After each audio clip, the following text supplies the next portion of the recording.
Welcome, Money Buddies, to this week's episode of Money Talk. This week we're talking about AI and managing your money. I'm your host, Skylar Fleming, and let's get talking.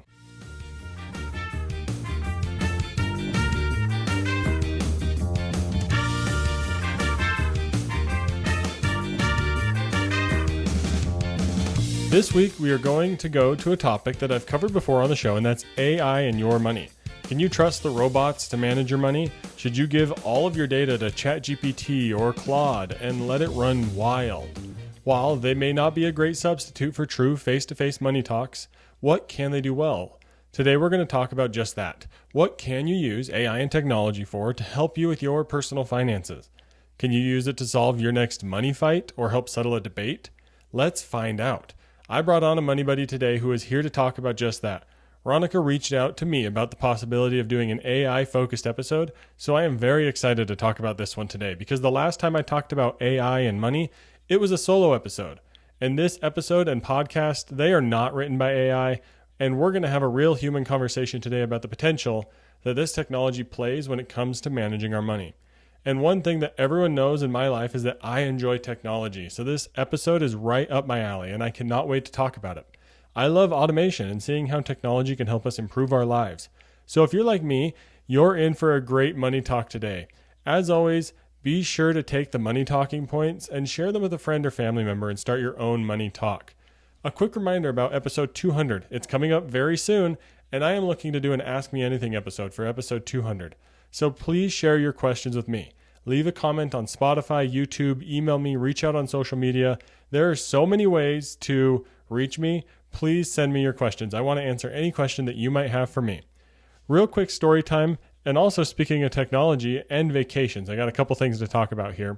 We got one of those cool robot vacuums. We finally did, and I'm going to put it out on recording and say I should have listened to my wife a year ago, and she was right. I should have listened to her a year ago, and when we wanted to get a robot vacuum, I said, no, I can do the vacuuming and mopping. No, we got this robot vacuum, and it is so nice. It's so cool, so easy. So be willing to let technology make things easier in your life. But the other story time that I have today is a New York City and a FinCon trip coming up. So if you're going to be at FinCon, please let me know. I'd love to chat with any of you who are going to be there. And I'll have an update on the financial impact of those trips in a few weeks. But what do you do when you have two trips back to back right in the beginning of September? Well, I have had to adjust my podcast schedule. There's some planning that goes around that. There are some financial ramifications of two trips back to back like that. It impacts our grocery budget. It impacts our normal weekly budget. There's a lot that you have to consider financially and logistically. So that's going to be a fun update once we get back from both of those trips. And I'm going to record an episode live at FinCon. I'm really excited for this one. I found a great guest to come on the show, and I think you're all going to enjoy it. It's going to be pretty cool to have a live setting around me, and you're going to hear some crowd noise. It's going to be pretty fun. And also, if you want to see some of the travel vlogs that my wife and I make, of course, I like to make content. I make this podcast. And our travel vlog channel is RS Flamingos on YouTube. I'll link it in the show notes if you want to go check it out. But that's where you can see some of our travel vlogs if you really want to go check out some more content from me. Quick shout out to a few of our listeners from various locations across the world. This is pretty cool. We got some data coming in that there's someone listening from Bryan, Texas. There's someone listening from Middletown, New Jersey. And then this one's really cool, Sydney, New South Wales. If that is you listening and you're in Sydney in New South Wales, wherever that may be in the world, let me know. And if you're listening in a cool location, send me a picture. I'd love to see where people are listening to Money Talk. It's pretty cool to see some of the data trickle in on locations where you are. And another thing, you may have started hearing ads before the podcast and at the end. I really appreciate everyone listening to those ads because it does give me just enough money to support the podcast and keep it going and providing you with these good money talks. But let's get into the money talking points today and today's money buddy. Today's money buddy is Ronika. Ronika is a CPA and CFA who helps solopreneurs and small business owners make sense of their money. Through her business, Montreal Financial, she offers straightforward guidance on everything from taxes to accounting and day-to-day financial decisions. Her goal is to take the stress out of finance and help people feel more confident about managing their money. This week's money talking points are: first, how is AI actually useful in helping with our money? Second, should AI be avoided when it comes to helping us manage our money? And third, will the future of money management be humanless? With those money talking points in mind, let's get talking and welcome Ronika to the show. Hello. Yeah, thanks so much for joining. I'm excited for this conversation. It's been a hot minute since we've talked about AI and our money. So this is going to be a great episode. I'm excited to maybe talk about what if we take the human out of our personal finances? What if it's all the robots managing everything? How is that going to go? And should we even do that? But we'll kick it off with the first money talking point today. Ronika, how have you seen AI actually be useful in helping with your money?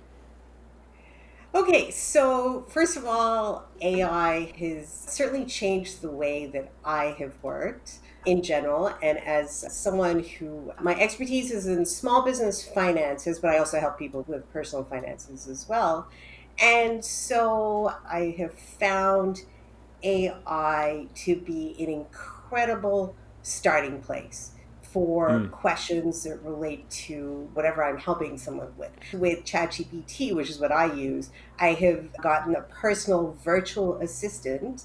And to me, that's the mindset is seeing your AI assistants as exactly that, right? Like an assistant, it's not necessarily there to be, the be all and the end all, but Mm-hmm. it is certainly there to, well, it can be incredibly helpful, and especially with brainstorming and talking.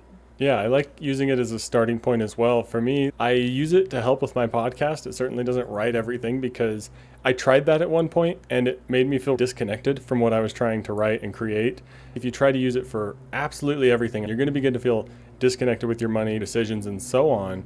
So I love using it for that starting point. What kind of questions do you find yourself asking your personal finance chatbot? To your point on that, um, that disconnection, I think, is a valid point. I mean, some of us certainly have read these articles about brain rot that sets in and everyone's using AI. Mm-hmm. I have found myself in recent days trying to write things out more, trying to, rather than going straight to the AI, really develop my own thoughts more to just get a better output and write Mm. because I like writing. And there's, again, it does make me feel more connected.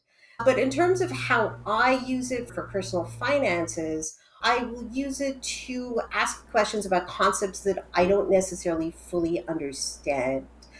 Mm-hmm. So it'll help give me some context on that, and it'll help me, or it'll point me in a direction, which I really like. There are so many areas in which I just go to ChatGPT, and often what I use the LLM for is to refine my own thought, right? So in typing in a Mm-hmm. prompt, and often my prompt can be like 2 or 3 paragraphs long, this is what I want, this is what I need to know. And in doing that, sometimes the answer is even less relevant. It's just a way of refining.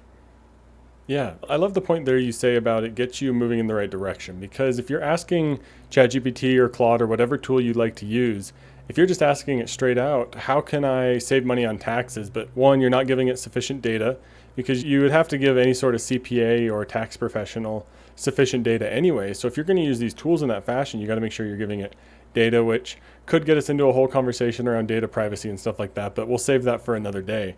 But you have to make sure you're actually giving it relevant information to make these decisions. I did like what you said, that maybe it helps point you in the right direction. Instead of saying, how can I save money on taxes?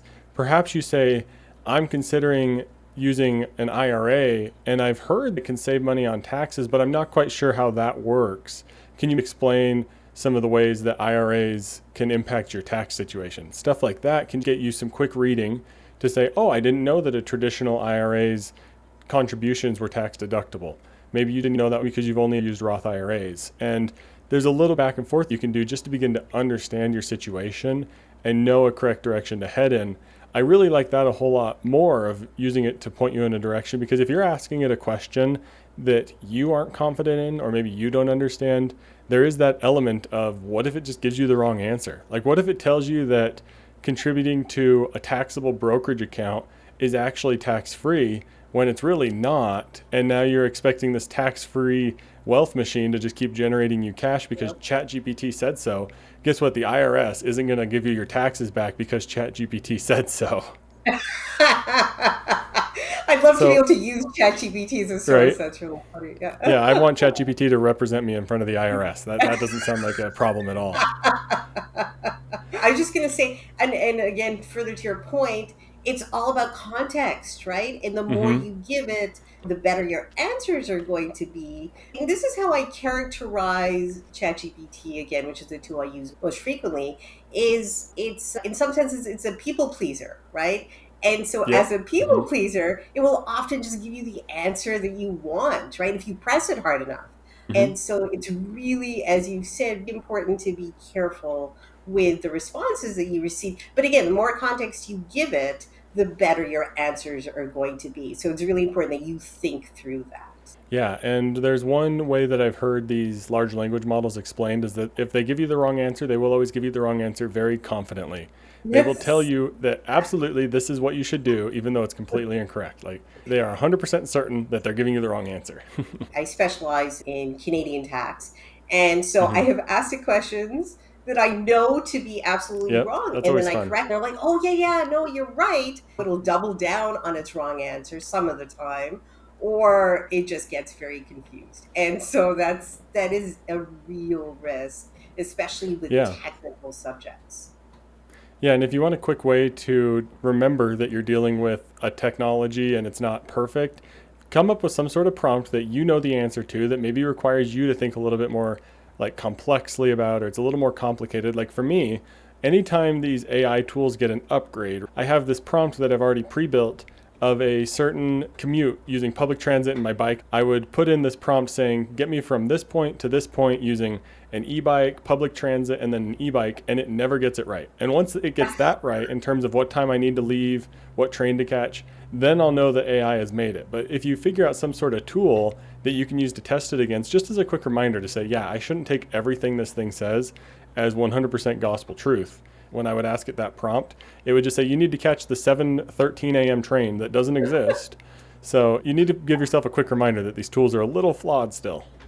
And I love that. I've never thought of that, but actually, because ChatGPT just released version 5, I guess, and I love Mm-hmm. having a fixed prompt that you ask it what it has historically gotten wrong. I think that's such Mm-hmm. a That's a great fun way to test idea. it. Sometimes it used to just make up names of the transit system. It used to just be completely wrong. It's at least a lot closer now. You're like, wait a But second, and it'll give you a link. That link takes it's you just it just to writes in like utahtransit.com/Skylar's work, and it's like, what are you talking about? You just make stuff up. It's That's pretty fun. funny, and we've painted some pictures so far about how these tools need some caution around them. What are some things Exactly. that we should maybe avoid with these AI tools when it comes to managing our money? So, just building on what we've already spoken about, you want to, first of all, have an idea of what you're asking it. So, don't ask it the Mm-hmm. blanket question necessarily, Yep. right? Don't just say, how do I save on taxes? So, the more specific your question can be, the better.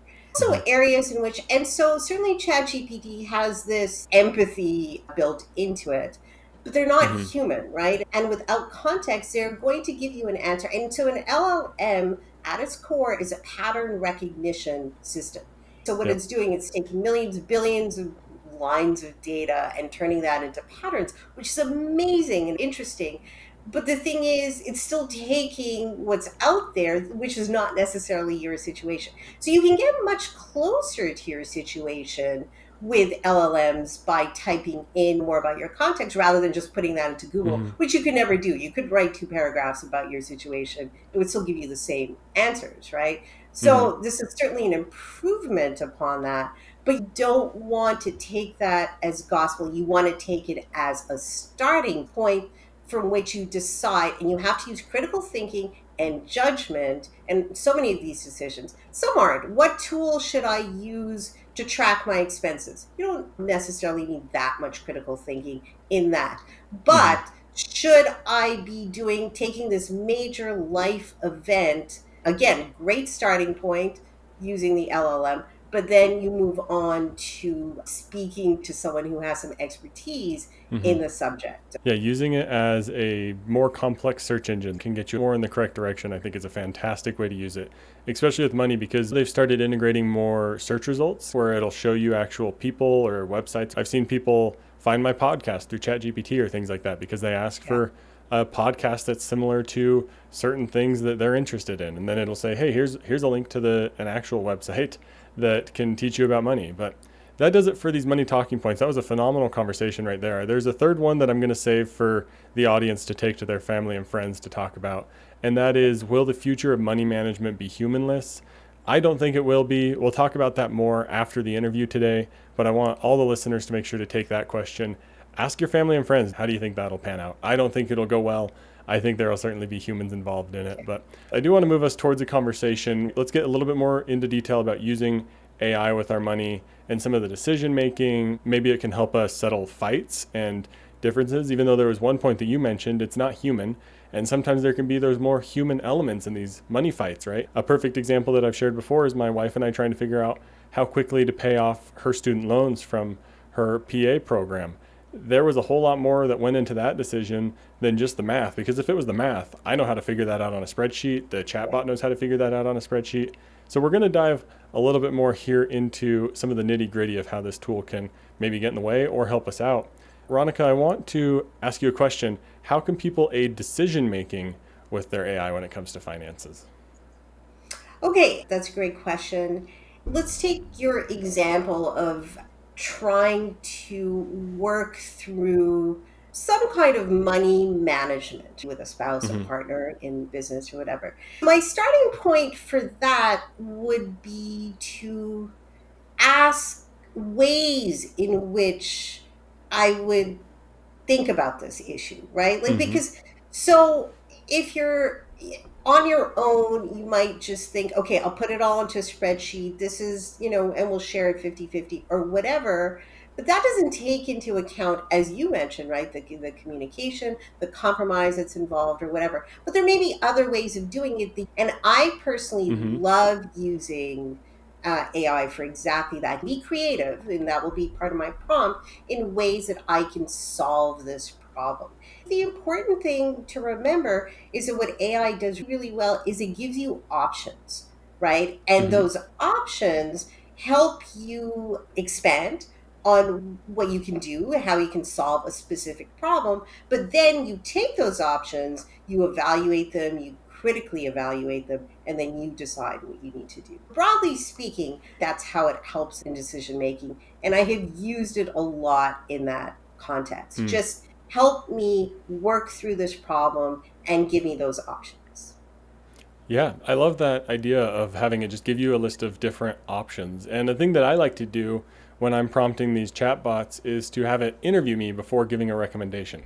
Because maybe there's a couple things that I forgot to include that it, through its wealth of knowledge, would say, yeah, I want to know more about what your credit card debt is like, even though you forgot to include it in your prompt where you're saying, can you help me work through this debt payoff versus investing scenario? How much should go towards each route? And you forgot maybe the biggest debt that you have, maybe you left your mortgage out of it. And the bot is going to give you a completely different answer, whether you have a $2,000 mortgage payment or not. Like, that's going to completely change everything. So I love to throw in a interview me, any other questions you might have before giving me an answer. And then you can talk with it a little bit more instead of just saying, here's what I want, and then it spits out exactly what you want. I love to have it work through. I think that can be super helpful as well. Completely agreed. And I think that is such an important point that I often forget to do this. But at the end of every prompt, say, ask me questions to bring clarity to the situation. And look, Mm-hmm. my number one use case of ChatGPT is brainstorming. So just the back and forth. Mm-hmm. Because it'll say something, it'll be kind of general, it'll be kind of generic. I'll be like, well, no, but this particular thing doesn't really, fit my situation. So let me throw that in. You're going back and forth and you get to a much better response that way. But again, coming back Mm-hmm. to your point of asking it to ask you questions, it does that very, very well. But it Mm-hmm. won't do it if you don't tell it to. So, as part of your Yeah. process, I think that's a great idea. Yeah, because maybe you're in the heat of the moment, you're trying to figure out this decision, and it's a big one that's weighing on you, but you're so tunnel visioned on one specific area that just taking a deep breath and taking a step back and having the spot ask you some questions can be super useful, which leads us to our next point of money fights. Let's say you're working on money with someone else, money's a tenuous topic, and it's really challenging, and maybe you're in one of those heated money discussions where one person wants to do one thing and the other wants to do something else. How can, or is it even possible to use AI to help us mitigate and solve some of these things before they become a disaster? I think you could use it in the same way that we've been using it. So, again, you give it as much context as possible. This is really important. Mm-hmm. And then you ask it to say, what's a fair way to out? Like, what do you think? And the thing about an AI is that, again, with the right context, as long as both people are, helping craft the prompt, Mm-hmm. right? Yeah, that's what I was going It's to say. going to give you with a fair and neutral answer, right? It's Mm-hmm. judgment free, which is really a huge strength. So you're not going to your wife's financial advisor or your father-in-law or whatever, right? Like, you're going to something that is going to respond to you in a way that gives you a list of options. And maybe this is the starting point. You go from here, and then those become talking points for you and your spouse to work through. Because again, I would say it's virtually impossible to give it all the context. Number two, this is an emotionally fraught situation, right? Money Mm-hmm. fights are not just about the money, right? As we all know, there's Mm-hmm. so much else that's going on. But as a blueprint, as a starting point, I think it can be super helpful to, rather than just starting from nothing, right? Like, well, I think it should be this way, and I think that my spreadsheet, and if the other, Yeah. in another way, look, a lot of us, a lot of people don't, a spreadsheet is like their eyes glaze over, right? Like they have no idea what they're looking at. And so you can ask the AI to sort of make sense of the spreadsheet, right? Give you the key points Mm-hmm. from the spreadsheet that I need to understand and explain it to the person who's not Mm-hmm. really into the spreadsheet. So that's another way in which people can absolutely begin the conversation and get pretty far. Again, you can brainstorm and come to maybe some sort of a decision, throw it into AI. What do you think of this? And then you have a third perspective. Mm-hmm. So I think those are ways in which it can be really helpful. Yeah, I absolutely love that idea of having the chatbot rewrite it in a way that's maybe a little bit more understandable. Because, like you said, I am a huge spreadsheet nerd, which makes sense. I'm the person hosting the podcast. Of course, I love spreadsheets. And I can make our spreadsheet say whatever I want it to say through all these stats and charts. Like, if there's one thing Exactly. about statistics, it's that it's possible to manipulate them to paint the picture you want to paint. So, if I'm able to give the data to this chatbot, right, and say, can you explain it just in different terms, maybe a couple different stories where you relate this to a different element that I'm not thinking about. Because when I get going about my spreadsheet, I get tunneled and think, this is how it is, this is how I should explain it, and I don't know how to explain it in a different way. So if there's ever a time where my wife or whoever isn't getting what I'm saying from the spreadsheet, I love that idea of using it to craft a different story to maybe help make it a little bit more relatable, because I will just keep repeating myself and say, what do you mean you don't get it? Here's what it is. Oh, you still don't get it? Here it is again. Oh, you still don't get it? So that idea of changing it up with a different story and a different approach, that's a fantastic one for me to just take away and use in my personal life. So thank you.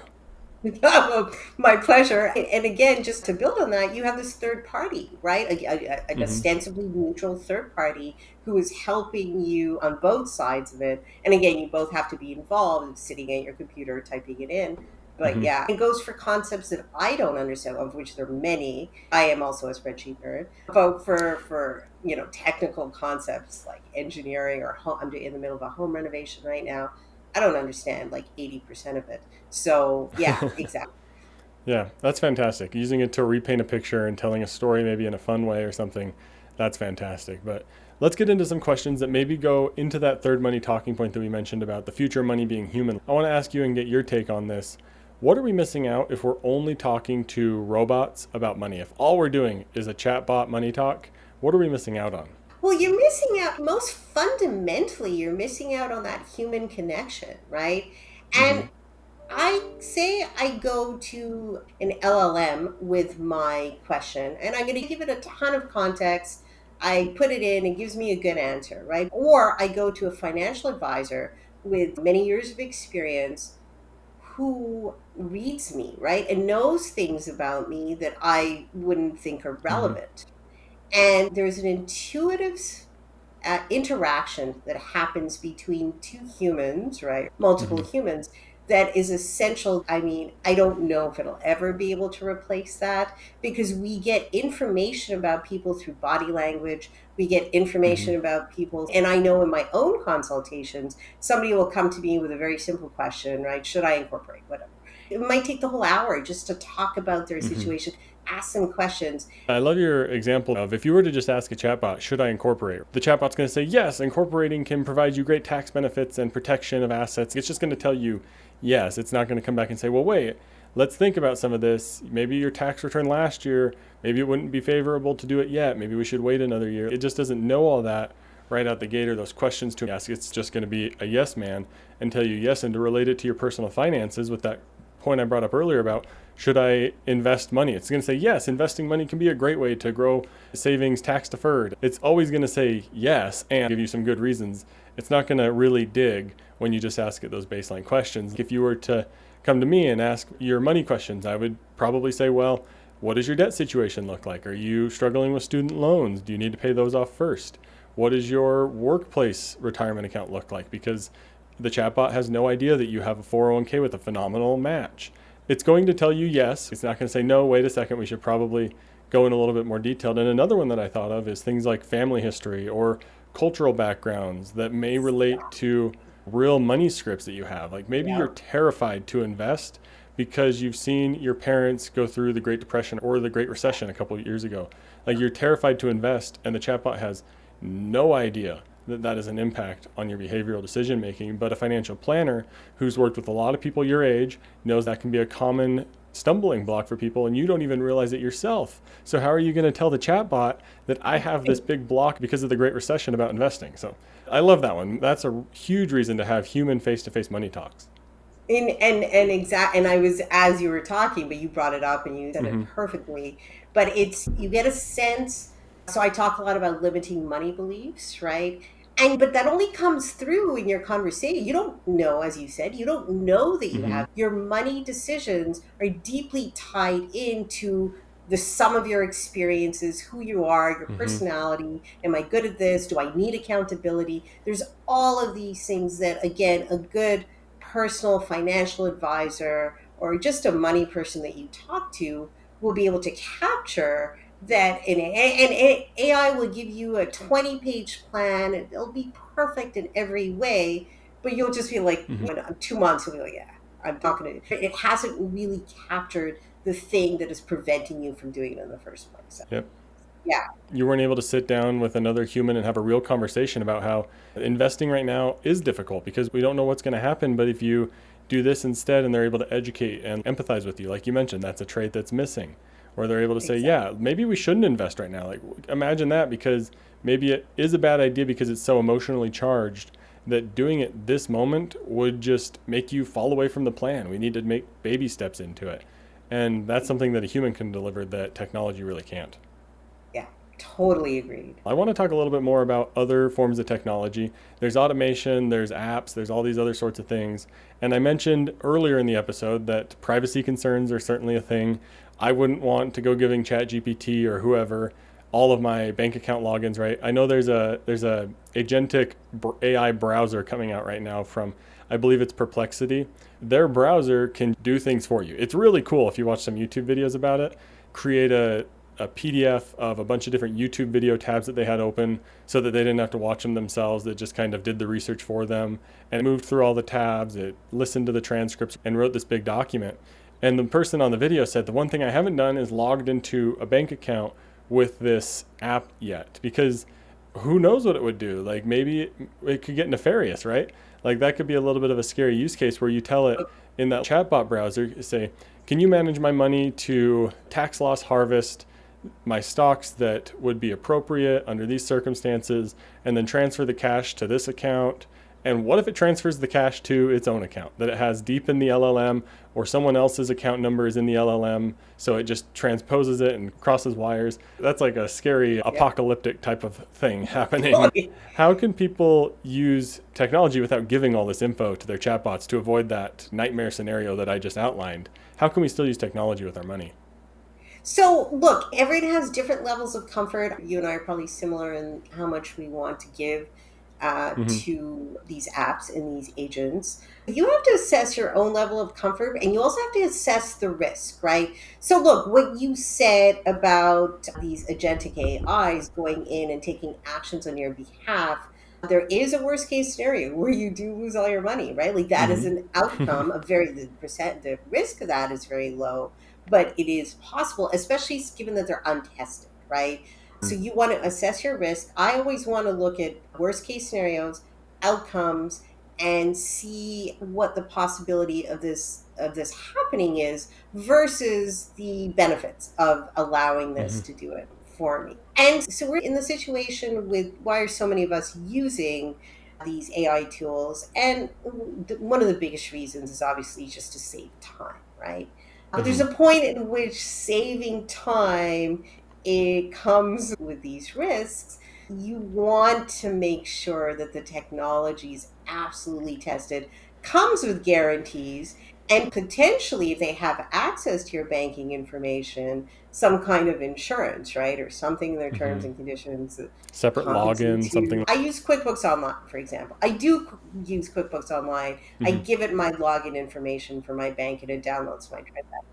So I do already do that. I don't That's make true. any decisions on my behalf. It's just simply Hmm. downloading transactions. And that's a step that I have taken in that direction. Getting an agent to act on my behalf, though, I would be skeptical, certainly for a few years, until it just Yeah. becomes pervasive and everyone is doing it. But for now, I'm okay, especially with my money, A, because I really enjoy interacting with my money. I'm perfectly fine with spending a couple of extra hours a month just doing the login, downloading Some the CS, transfers. or maybe giving access on a limited basis so people can just download my data. But that is, beyond which I wouldn't necessarily go. So I think again, you have to evaluate your own sense of it, and there's ways in Hmm. which you can do it on a hybrid basis. You don't have to give it Mm. all your data. You can give it whatever you're comfortable with, save a bunch of time, but That perfectly speaks to a point I've been making on the podcast. You don't have to let AI manage your entire life. You can use it in a hybrid model, like you just said. There's a great reference to all these different aggregator tools that have strict sign-in requirements. They give you these terms of service. They're read only, like these accounts can't move my money around. And honestly, if one of these aggregator tools had some sort of AI chatbot, I'm sure they're thinking about it, but it is that one area that I think people will really push back on of giving all your financial information to a chatbot. I'm sure they're thinking about it. If you were to say Monarch Money or there's Empower's personal capital dashboard, if there were to be some sort of chatbot that I could interact with on a read-only basis on my transactions, I think that would be really cool. Like if you could mhm. say, where am I spending the most money over the last 6 months, and where have you see the trends change? And you could say, well, you went from spending a lot of money at Amazon and that went down, but now you're spending a lot at Walmart. So you didn't save any money because your Amazon went down because you didn't realize you were replacing it with Walmart. So those sort of things you would never catch on your own unless you Yeah, were really nitty gritty into the data. I do think there's a phenomenal potential of a yeah. hybrid model like that, but I don't know if I would be willing to say, here is transfer rights and essentially like you're a joint owner on my bank account now. There's no way I'd be willing to do that one yet.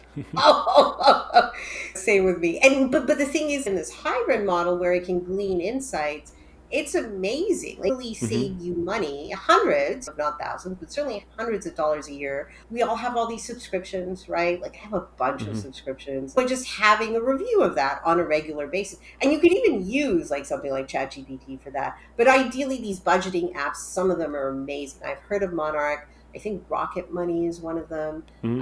There are a bunch of them. And then there's just like I have used Notebook LLM. I don't know if you've used it at all. That one actually won my wife a couple $1,000s in scholarships because we took her previous scholarship essays, put them Yeah. into this Notebook LM, and then gave them the prompts for the new scholarship she was trying to apply to because she's like, I don't want to rewrite all these essays I've already written. We took all our essays and that reformed it using AI to draft one that worked for the new essay prompt. And she won a couple scholarships over it. So that was fantastic. That's amazing. It's Love pretty cool. that. I love Notebook LM, and the number one reason is because it's a closed system. all the responses you receive are only based on the data, from my understanding at least, of the data you provided. It's not going outside of that. Unlike ChatGPT, which will just go wherever. Like Go you're not, wherever. I think it's free, right? Notebook LLM, at least the I think one so. that I've been using. I really, really like that. And you could do that with your bank, your personal money. You could upload your bank statements, CSV files, or your tax returns, and ask it to explain things specifically. So that's another great tool. Yeah, I think it is a free tool. So there's always a little bit of a word of caution of, are they using your data? Again, there's always these data concerns. Is Google just taking it and sure, it's making a good tool, but is it using the data in the background to train other models?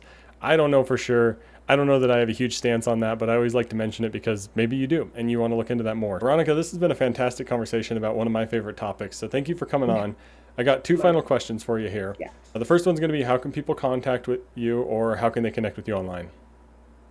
Okay, so I can be reached at montrealfinancial.ca. That is my website, and all of my contact information is over there. Tons of resources, largely for Canadian small business owners, but lots of blog posts and articles. They can sign up for my newsletter, etc. And I also have a Perfect. YouTube channel at Montreal Financial where I talk about Canadian small businesses and QuickBooks Online. Cool. That's fantastic. And of course, links are always in the show notes, so you don't have to memorize everything that our guests say. You can find her link in the show notes. The final question I got for you here is, what's one thing you wish you would have known sooner about the power of technology when it comes to managing your money? Okay, so that's a great question. And I tend to be technologically interested, let's put it that way. So I'm always sort of trying to keep on top of things, but I'm careful. And so I think in terms of the power of technology is tremendous to just make your life so much easier in some ways. I think it's really important to not over rely on these tools. I started in the beginning, and I'm starting to try, because I feel a little bit of that brain rot setting in where I'm just like, oh, I'm just going to go ask ChatGPT this question, or I'm going to instead, what I'm trying to do is bring that back to myself and use more, do what I used to do, which is I would write a blog post from scratch, right? And so I'm trying to do more of that, or maybe I'll just get a little bit of help and then do more of the writing. Because again, it's something that really, you need to make sure that you're not outsourcing all of your agency.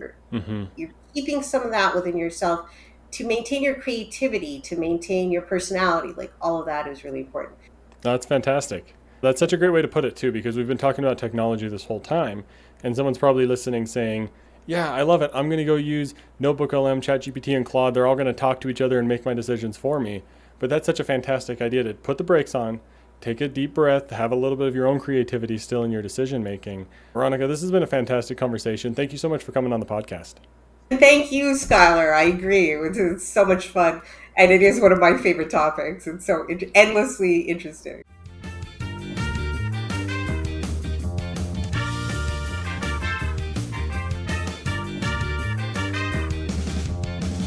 Thank you so much to Ronika for coming on. That was a fantastic interview. That was a fun one. I really enjoyed talking about AI and money. Really, two intersecting elements in my life that I enjoy outside of the podcast is money and technology. So this was a great crossover episode for me, and I hope you enjoyed this one. Now let's wrap it up here with the last money talking point that we didn't get to.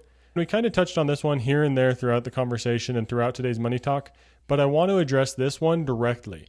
Will the future of money management be humanless? What do you think? If you're on Spotify, jump into the app, leave a comment. I don't think it's possible.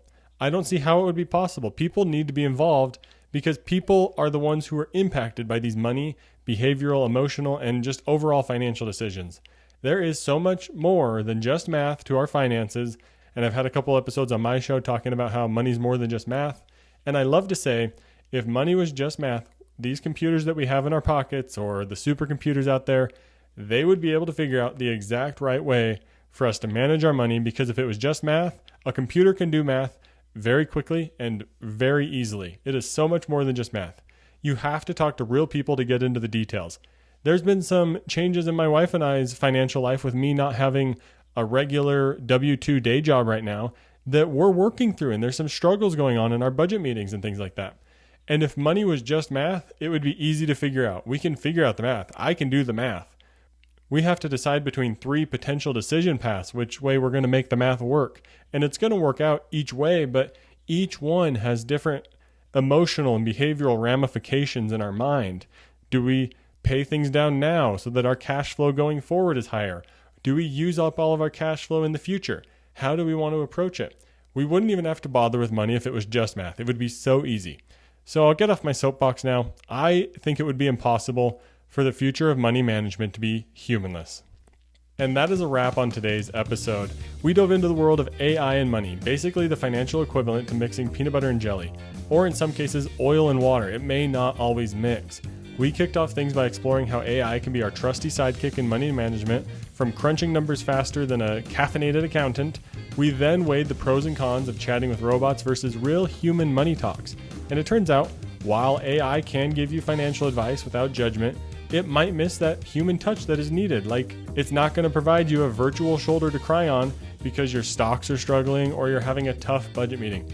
Nothing beats a face-to-face money talk where you can actually feel the emotion behind these decisions and understand the body language that goes into these money talks. As much as we'd love to hand everything over to the robots so that we can just watch TV guilt-free, money isn't about the numbers. It's about emotions, goals, and sometimes you just need to vent to someone who's been in a similar situation. So remember, while AI can be a fantastic tool in your toolbox, it's the human touch that truly makes sense, pun intended. But thank you for listening to today's episode. The best way to stay up to date and connected with all things Money Talk is to subscribe to the podcast. Head over to moneytalk.show and submit your name and email on the homepage to sign up for my email list, and use the contact page to send me that question burning a hole in your mind for episode 200. If you're looking to get started with budgeting, use the link in the show notes to sign up for my budget coach. I'm a coach over there on the platform, and I'd love to work with you and help you with your budgeting. And remember, the best way to learn from today's episode? It's to go and have a money talk about today's topic with a fellow money buddy. Thank you for listening to this week's episode of Money Talk. I'm your host, Skylar Fleming. Have a great week. Thank you for listening to Money Talk. This show is provided for informational and entertainment purposes and may not be specific to your unique situation. Please be sure to do additional research before making any financial decisions.